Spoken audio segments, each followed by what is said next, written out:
Avez-vous jamais connu la vraie liberté, la vraie joie, la vraie paix dans votre vie? Apprenez le secret de jouir pleinement de votre vie dans Jouir de la vie de tous les jours.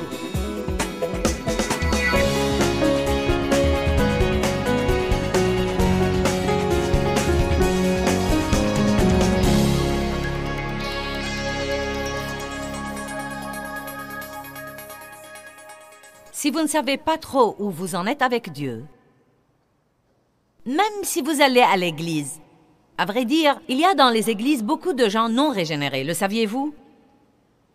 La Bible ne dit pas que vous devez aller à l'église pour aller au ciel. Elle dit que vous devez être régénéré. Que veut dire être régénéré? Cela veut dire vous rendre compte que vous ne pouvez pas vous sauver vous-même, que vous êtes pécheur, que vous ne pouvez pas vous sauver. Toutes les bonnes œuvres que vous faites ne pourraient jamais compenser le mal que vous avez fait. Toute notre justice est comme un vêtement souillé, mais nous reconnaissons que nous avons un Sauveur, le Fils de Dieu, Dieu lui-même, qui a payé le prix pour nous a rachetés du diable, nous a rédemptés et a répandu son sang pour nous purifier de nos péchés.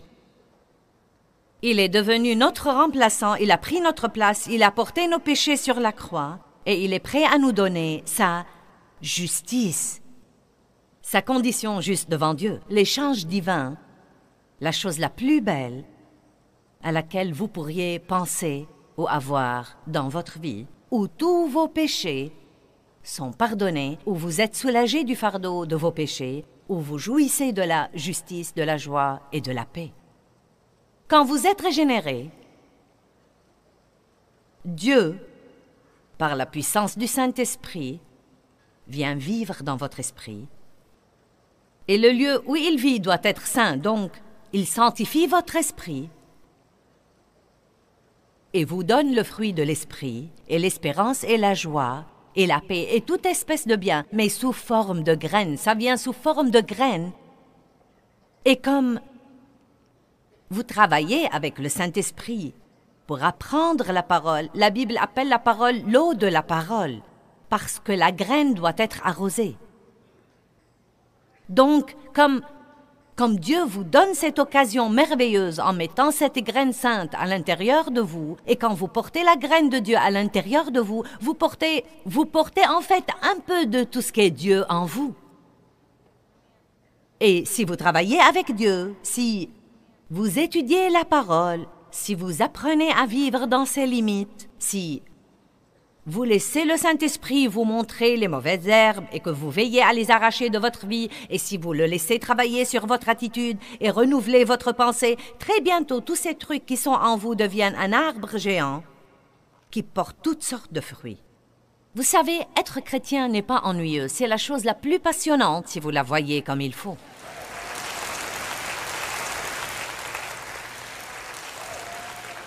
Je peux m'ennuyer de la vie de temps en temps, mais je ne m'ennuie jamais de Dieu, car on ne sait jamais ce qu'il fera d'un jour à l'autre.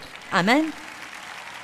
Et c'est vraiment passionnant de servir Dieu et d'avoir l'espérance et de savoir qu'aussi mal que vont les choses ici-bas, vous irez au ciel quand vous mourrez.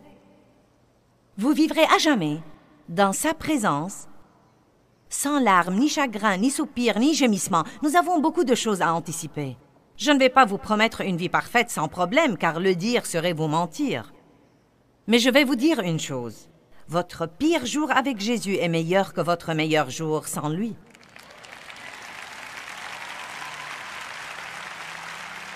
Donc, je ne vous demande même pas si vous allez à l'église. Je vous dis, êtes-vous régénéré? Est-ce qu'il est vraiment dans votre cœur? Ça n'a rien à voir avec l'acceptation mentale. Oui, je crois que Dieu est là quelque part. Non. Je ne veux pas que vous entendiez parler de Dieu, je veux que vous connaissiez Dieu. Cela veut dire ouvrir grand votre vie et dire « Je suis un pécheur misérable, je n'y peux rien. J'ai gâché ma vie, je ne veux pas vivre un jour de plus sans toi. » Je ne vous invite pas à devenir membre d'église ou à adhérer à une certaine religion ou à donner votre consentement. Je vous dis, permettez-vous à Jésus d'entrer dans votre vie et d'en être le centre, et apprendrez-vous ce que dit sa parole, et prendrez-vous la décision que si le Saint-Esprit vous aide, vous apprendrez à vivre selon la parole de Dieu et le glorifier dans votre vie. Si vous ne connaissez pas le Christ comme votre sauveur, si vous voulez vous assurer que vos péchés sont pardonnés, si vous voulez avoir l'assurance du ciel, si vous voulez avoir un ami et avoir un avenir, si vous n'êtes pas régénéré, je veux prier avec vous ce soir. Si c'est votre cas, levez la main et laissez-moi voir où vous êtes. Allez, de belles mains levées un peu partout. Levez vos mains. Je veux les voir belles et levées. Allez, levez vos mains. Je vois des tas de mains levées. Bon, écoutez-moi une seconde. Écoutez-moi une seconde. Si vous avez levé la main, je vais vous demander de faire un second pas, non pas pour vous embarrasser. Mais je vais vous demander, dans une minute, je vais vous demander de quitter votre place, d'apporter vos affaires avec vous si vous êtes tout seul, sinon vous pouvez les laisser avec quelqu'un. Je vais vous demander de venir jusqu'ici et de me laisser prier avec vous. Pourquoi nous vous demandons de venir prier en public? Nous ne le faisons pas toujours de cette façon, mais nous demandons toujours aux gens de se lever. Écoutez, ça ne sert à rien de commencer sa vie chrétienne en cachette. C'est vraiment ridicule. Si vous ne prenez pas position ici devant les gens, vous ne prendrez pas position dans le monde. Si vous voulez être chrétien, il faudra prendre position, car vous pouvez subir des persécutions. Donc, si vous êtes sérieux et que vous voulez vraiment servir Dieu, je vous prie de vous approcher jusqu'ici pour que nous puissions prier avec vous. Allez, venez des balcons, je vous prie de venir. Allez, descendez. Oui. Allez, venez vite.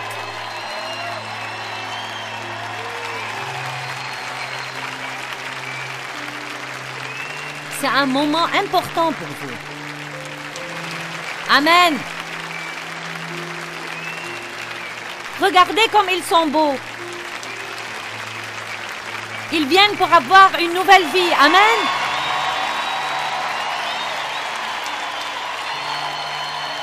Quelle occasion merveilleuse. Un nouveau commencement, une nouvelle vie. Dieu vous aime beaucoup. Vous êtes unique à ses yeux et il a un plan merveilleux pour votre vie. Ils viennent toujours des balcons. Continuez à les encourager un petit peu. Amen. Père, nous te rendons grâce pour avoir touché ces âmes ce soir pour ton royaume. Pendant que les autres viennent, laissez-moi vous dire quelque chose. Darlene va clôturer avec un cantique, donc vous aimerez peut-être l'écouter aussi. C'est si beau de voir tous ces gens qui affluent sur les allées ici, encore des balcons et qui s'approchent pour déclarer Jésus Seigneur de leur vie. Écartez-vous un petit peu pour que tout le monde puisse venir jusqu'ici. Écoutez, même pendant que vous venez, écoutez-moi une minute. Je veux vous dire une chose. Vous êtes très important pour Dieu. Je ne veux même pas que vous voyiez les choses comme quoi Jésus est mort pour tout le monde. La vérité, c'est que même si vous étiez la seule personne ici, il aurait fait tout ce qu'il a fait juste pour vous. Vous êtes aussi important que ça pour lui. Et Dieu a un plan vraiment bon pour votre vie et le diable a fait de gros efforts et des heures supplémentaires pour essayer de la gâcher. Vous savez, tant de gens vivent dans la destruction, mais ils ignorent la vérité. Je pense que beaucoup de gens pensent même que Dieu n'est que pour le dimanche matin. Eh oui, nous croyons en Dieu, mais vous savez, la Bible a une solution pratique à tous les problèmes que vous pourriez avoir dans votre vie. Voilà pourquoi c'est très important que vous preniez une décision avant de quitter cet hôtel. Je peux prier avec vous et vous pouvez devenir officiellement chrétien, mais je vais vous dire la vérité, si vous n'allez pas étudier la parole de Dieu, vous ne jouirez jamais de la vie que vous avez ici. Nul ne s'attendrait à devenir médecin sans aller à l'université. Et même s'il le faisait, nul ne viendrait le consulter. N'allez donc pas penser que juste parce que vous allez prier cette prière, vous allez être un chrétien formidable et victorieux. Vous avez un travail à faire, essayez de vous instruire. Il y a tant de bons matériels disponibles aujourd'hui. Il y a des églises formidables. Vous devez fréquenter une bonne église locale où vous serez aimé. Ce n'est pas qu'il y a une grande magie dans l'édifice de l'église tous les dimanches. Vous devez faire partie d'une église et fréquenter d'autres chrétiens qui, peut-être, savent ce que vous ne savez pas et ils ne vont pas être parfaits. Ne vous attendez pas à devenir membre d'église et ne jamais être vexé, car il y a quelques fous dans les églises, juste comme il y en a partout ailleurs. Si vous essayez 2 ou 3 églises et que vous ne les aimez pas, continuez jusqu'à ce que vous en trouviez une que vous aimerez. Tôt ou tard, vous direz « Ah, c'est ça, je me sens bien ». Quand vous voyez un médecin qui ne vous prescrit pas le bon remède, vous voyez d'autres jusqu'à ce que vous en trouviez un. Ne dites pas donc « Je suis allé à l'église et j'ai été vexé ». Lisez la Bible. Il y a toutes sortes de traductions que vous pouvez arriver à comprendre. Il y a les études de Bible qui vous aideront à comprendre. Ne commencez pas par le livre des Lévitiques qui va vous défoncer le crâne. Commencez par le livre de Jean ou quelque part ailleurs où vous vous sentirez aimé et édifié. Mais vous ne pouvez pas grandir et changer et rester fort sans la parole de Dieu. Si vous ne voulez pas mon matériel, prenez celui de quelqu'un d'autre, mais procurez-vous un matériel d'enseignement, des livres et des CD, et vous devez vous nourrir de la parole de Dieu d'une façon ou d'une autre tous les jours. Et vous savez quoi? Soyez patient. Tout ne va pas changer du jour au lendemain, mais je vous promets que Dieu ne renoncera jamais à vous. Et si vous ne renoncez pas à lui, vous aurez une grande victoire. Pas question que vous échouiez. Amen. Pas question que vous échouiez. Je vais donc prier avec vous maintenant. Et je vais vous dire la vérité. Ce que vous faites dans cette prière, c'est de donner votre vie. Donc, si vous n'êtes pas prêt pour ça, vous êtes dans la mauvaise file. Car je n'essaie pas de vous flanquer un peu de religion, là. Je vous dis la vérité. Dites, ça suffit, je veux l'échange. Je te donne ma vie, Dieu, et je veux que tu me donnes ta vie. Prends-moi et fais de moi ce que tu voudras.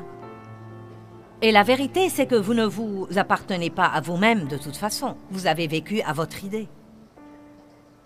Dieu vous a créé et lui seul peut vous rendre heureux. Donc, priez sérieusement cette prière avec moi, puis nous allons vous donner un livre. J'aurais voulu faire plus pour vous, mais laissez-moi vous dire une chose. Appelez mon bureau quand vous voudrez. Et nos gens prieront avec vous, répondront à toutes vos questions, vous parleront, vous diront quel matériel prendre.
Quel problème? Mais c'est un début pour vous, donc prions. Dites, Père Dieu, je t'aime. Jésus, je crois en toi. Je crois que tu es le sauveur du monde. Je crois que tu es mort pour moi, que tu as répandu ton sang pour moi. Tu as payé mes péchés. Merci. J'étais pécheur. Je regrette ma vie passée. Pardonne-moi, s'il te plaît. Jésus, je te reçois maintenant. En ce moment même. Viens vivre en moi. Je me donne à toi. Prends-moi comme je suis. Fais de moi ce que tu veux que je sois. Maintenant, je crois que je suis sauvé. Je crois que tu vis en moi, que tu m'aimes. J'ai un nouveau commencement, un nouveau jour. Je suis excité. Je suis sur le chemin du ciel. Mais je vais jouir du voyage. Allez maintenant, rendez gloire à Dieu. Amen. Ouh, alléluia!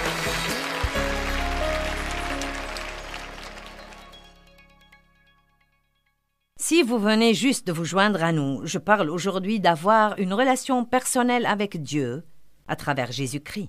C'est très important. Qui ne voudrait pas avoir une relation vraiment merveilleuse avec Dieu?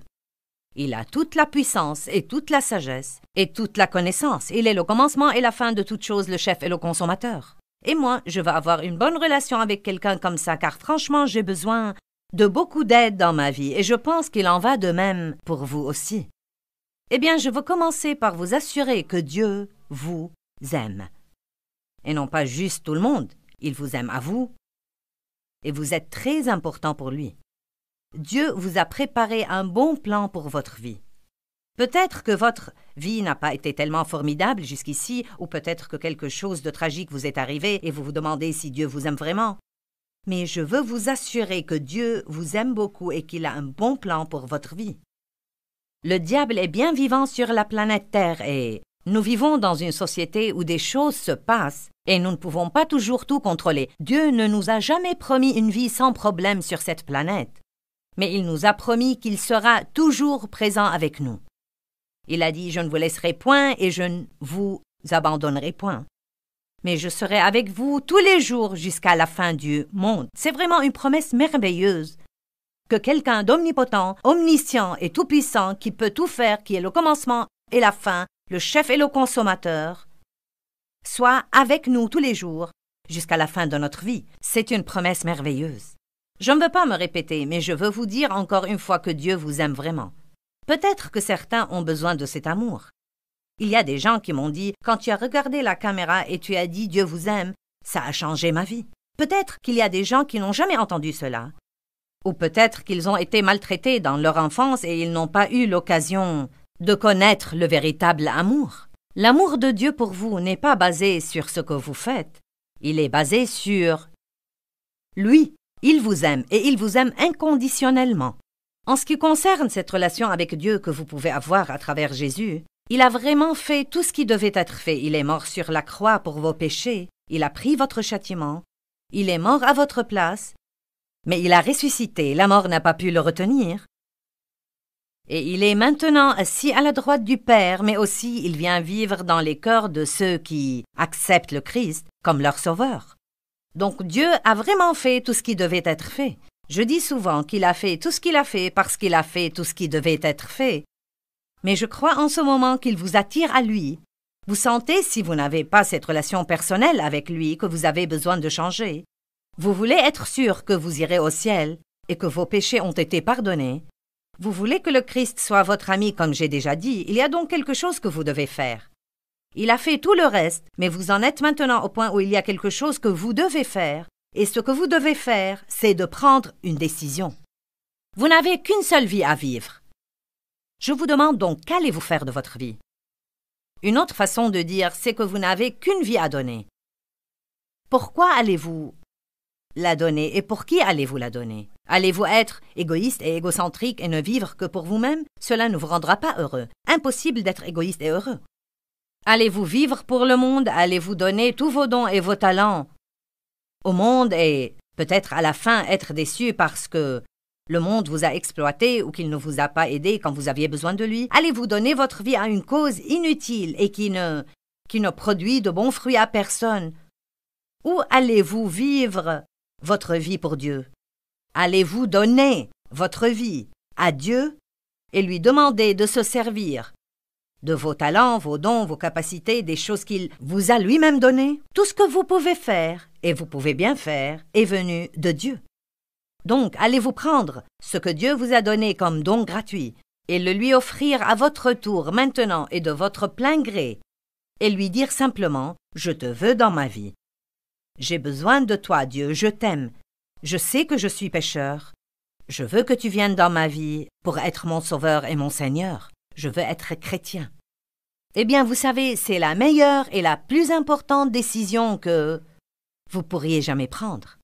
Beaucoup de gens se sentent émus quand ils voient un programme comme celui-ci ou quand ils assistent à une conférence où quelqu'un leur parle ou à une réunion d'église où ils prennent une décision émotionnelle. « Oh oui, je veux ça! » Mais je voudrais faire bien comprendre aux gens que quand vous vous tenez devant Dieu et que vous lui demandez de venir dans votre vie, à ce moment-là, vous vous donnez également à lui.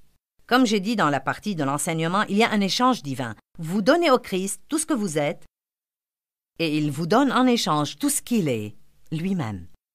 Et il vous aide tous les jours de votre vie. Or, ça va être un voyage. Ce ne sera pas facile du tout. Il vous faudra apprendre beaucoup de choses et j'ai déjà dit ça. Mais si vous prenez aujourd'hui la décision de croire que Dieu vous aime vraiment, non pas parce que vous le méritez, mais parce que Dieu est amour. Voyez, l'amour n'est pas quelque chose que Dieu fait. C'est ce qu'il est. Il vous a tant aimé qu'il a donné son Fils unique pour vous. Et la Bible nous dit que lorsque nous étions encore pécheurs, le Christ est mort pour nous. Donc, s'il était prêt à mourir pour nous lorsque nous étions encore pécheurs, combien plus serait-il prêt à faire pour nous une fois que nous avons une relation personnelle avec lui? À vrai dire, il ne s'agit pas tant de ce qu'il veut faire de plus pour nous que d'être dans une condition où nous pouvons recevoir ce qu'il veut faire pour nous. J'aimerais vous reparler pour un instant de ce bon plan que Dieu a pour votre vie parce que, pour avoir le bon plan de Dieu, vous devez être prêt à renoncer au vôtre. Il se peut que vous puissiez faire ce que vous voulez de votre vie, mais le contraire est vrai aussi. Une partie d'avoir une bonne relation avec Dieu implique un petit mot appelé la reddition. Je crois au plan. J'ai tous les jours un plan. Quand je me lève, je sors de la maison, j'ai un plan. Nous devons avoir un plan. Nous ne pouvons pas nous orienter sans un plan. Et nous avons lu l'histoire de beaucoup de gens dans la Bible qui avaient un plan pour leur vie, mais Dieu a interrompu leur plan. Ils ont laissé Dieu faire, car la vérité, c'est que le plan de Dieu est bien meilleur que le nôtre. La Bible dit que les voies et les pensées de Dieu sont au-dessus de nos voies et pensées. En d'autres termes, Dieu sait plus que moi. Il sait plus que vous. Et si nous disons « Dieu, je te veux dans ma vie et je veux faire ce que tu veux que je fasse », voilà mon plan, mais si ce n'est pas ton plan, je préfère ton plan. Parce que le plan de Dieu est un bon plan. Ce n'est pas toujours un plan facile, mais c'est un bon plan. Beaucoup de fois, nous choisissons le chemin facile, nous choisissons ce chemin spacieux dont parle la Bible dans Matthieu 7 et qui nous mène à la perdition. C'est si tentant de faire ce qui est facile maintenant. Le chemin sur lequel Dieu vous mène peut être un peu difficile, mais c'est toujours un bon chemin. Et je ne veux jamais que vous vous en doutiez, car il vous mènera à une bonne destination. La Bible dit dans Jérémie « Je connais les pensées et les plans que j'ai pour vous, des pensées et des plans pour votre bien, pour vous faire du bien comme résultat final. » J'ai été dans mon enfance victime d'abus sexuels, psychiques, émotionnels, de la part d'un homme qui avait des tas et des tas de problèmes lui-même. Je n'avais personne pour m'aider, je me sentais abandonnée. Donc, je dis toujours que je n'ai pas eu un bon commencement, mais je vais certainement avoir une bonne fin. Je veux vraiment vous encourager à ne pas vous enliser dans votre passé et dans toutes les choses qui vous sont arrivées et les choses injustes. Ne soyez pas remplis d'amertume. Recevez le pardon de Dieu dans votre vie aujourd'hui pour tout le mal que vous avez fait. Et je crois que l'une des choses que vous devez faire par après, c'est de pardonner à tous les autres pour tout le mal qu'ils vous ont fait. Je crois que le pardon est le début de toute guérison. Je veux répéter. Je crois que le pardon est le début de toute guérison. Quand vous recevez le pardon de Dieu, ceci déclenche la guérison dans votre vie. Quand vous recevez l'amour de Dieu comme un don gratuit, c'est presque comme un baume qui est versé dans votre âme et qui guérit toutes les blessures qui sont là. Et je crois, parce que vous avez reçu le pardon, Vous pouvez maintenant donner le pardon. Vous ne pouvez pas donner quelque chose que vous n'avez pas. Quand vous recevez l'amour de Dieu, vous pouvez aimer Dieu et aimer vous-même d'une façon équilibrée et vous pouvez commencer à aimer les autres et avoir des relations merveilleuses. Quand vous recevez le pardon de Dieu, vous pouvez pardonner aux autres. Quand vous recevez la clémence de Dieu, vous serez clément à l'égard des autres. Je vous dis que tout ce dont vous avez besoin pour mener une vie fructueuse, prospère, joyeuse et paisible se trouve dans le Christ Jésus. Je vous demande donc de prendre cette décision aujourd'hui. Je vous demande de prier maintenant avec moi et d'inviter Jésus-Christ dans votre vie. Père Dieu, je viens à toi aujourd'hui. Au nom de Jésus, je te demande d'entrer dans mon cœur. Pardonne-moi mes péchés et viens dans mon cœur. Je veux le Christ comme mon sauveur. Je me donne entièrement à toi. Fais de moi ce que tu voudras. Je te reçois maintenant comme mon Seigneur et mon Sauveur. Au nom de Jésus. Amen.